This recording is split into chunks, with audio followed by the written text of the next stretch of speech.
जिंदगी में कामयाब होने के लिए याद रखिएगा, ये मायने नहीं रखता है कि आपने कितना किया, मायने ये रखता है कि आप कितना कर सकते थे।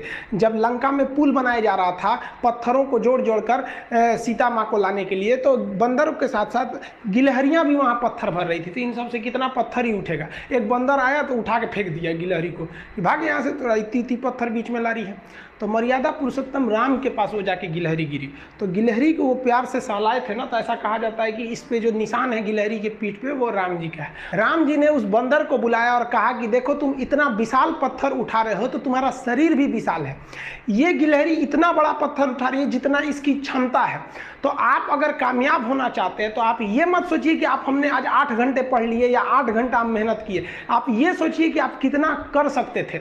और देखिए, जो सपने देखते हैं उनके लिए तो पूरी रात छोटी पड़ जाती है, और सपने पूरे करने वाले के लिए पूरा दिन छोटा पड़ जाता है। अगर आपके अंदर जिम्मेदारी है ना, तो आप यकीन मानिए आप चैन से सो नहीं पाएंगे। जिम्मेदारी ऐसी चीज होती है जो रातों की नींद छीन लेती है। रात में जगने वाला हर लड़का आशिक नहीं होता। आप सबकी ज़िंदगी में कुछ कठिनाइयाँ आएंगी, ठोकरें लगेंगे, लेकिन ठोकर खा के संभलना भी जरूरी है। ठोकरें खाकर भी ना संभला तो ये मुसाफिर का नसीब। राह के पत्थर तो अपना फर्ज अदा कर चुके हैं, और कभी भी मुश्किलों से घबराइएगा नहीं।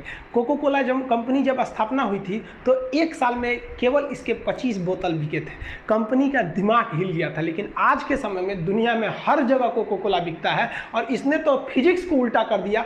लोग कहते हैं ठंडा मतलब तो कोको कोला। भाई साहब, ठंडा मतलब वो होता है जिसका टेम्परेचर कम हो, लेकिन इतना भी कहा कि इसके आगे लोग भूल गए कि ठंडा मतलब कोको कोला नहीं होता है। ठंडा मतलब वह चीज जिसका टेम्परेचर कम है। इसलिए परेशानियों से कभी मत घबराइएगा। आगे बढ़ने के लिए तकलीफ का होना जरूरी है, क्योंकि छांव आते ही इंसान के कदम रुक जाते हैं, और धूप में कभी कदम नहीं रुकते हैं। ज़रूरी नहीं कि हर चीज़ आपको किताबें और यूनिवर्सिटी में ही पढ़ाया जाएगा। बहुत सी चीज़ें हैं जो आपकी खाली पेट और खाली जेब सिखाएगी, जो आपको कोई टीचर नहीं सिखाएगा। कहते हैं जरा सी छेद क्या हो गई मेरे जेब में, सिक्कों से ज़्यादा तो मेरे रिश्तेदार गिर गए। लाइफ में सबका स्ट्रगल होता है। हम लोग के भी लाइफ में बहुत तकलीफें आई थी। ज़िंदगी में इतने तकलीफ देखे कि अब अगर तकलीफ नहीं होता है तो तकलीफ होता है। ज़िंदगी ने उस मुकाम पर लाकर छोड़ा है जहाँ पसंद तो बहुत कुछ है, लेकिन चाहिए कुछ भी नहीं। लोग कहते हैं कि खाली हाथ आए थे खाली हाथ जाओगे, गलत बोलते हैं।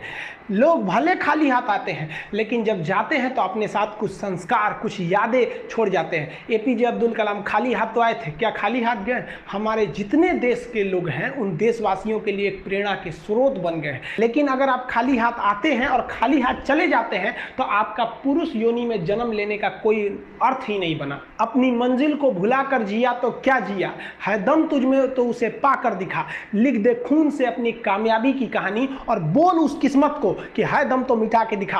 इसलिए कभी किस्मत को मत कोसिएगा, अपने हौसले से अपनी कहानी लिखिएगा। पसीने की स्याही से जो लिखते हैं अपने हौसले के इरादे, उनके मुकद्दर के पन्ने कभी कोरे नहीं होते। पैसा और समय में तालमेल बिठाना बहुत जरूरी होता है। पैसा कहता है कि तू कुछ करेगा तो हम आएंगे, जबकि लोग गलती करते हैं। लोग कहते हैं कि पैसा आएगा तब हम कुछ करेंगे। ऐसा नहीं है। पैसा कहता है कि तू मुझे आज बचा ले, मैं कल तुझे बचा लूंगा। पैसा बेशक भगवान नहीं है और ना ये आपके साथ ऊपर तक जाएगा, लेकिन पैसा जब तक आपके साथ है ना, तब तक आपको नीचे गिरने नहीं देगा। देखिए,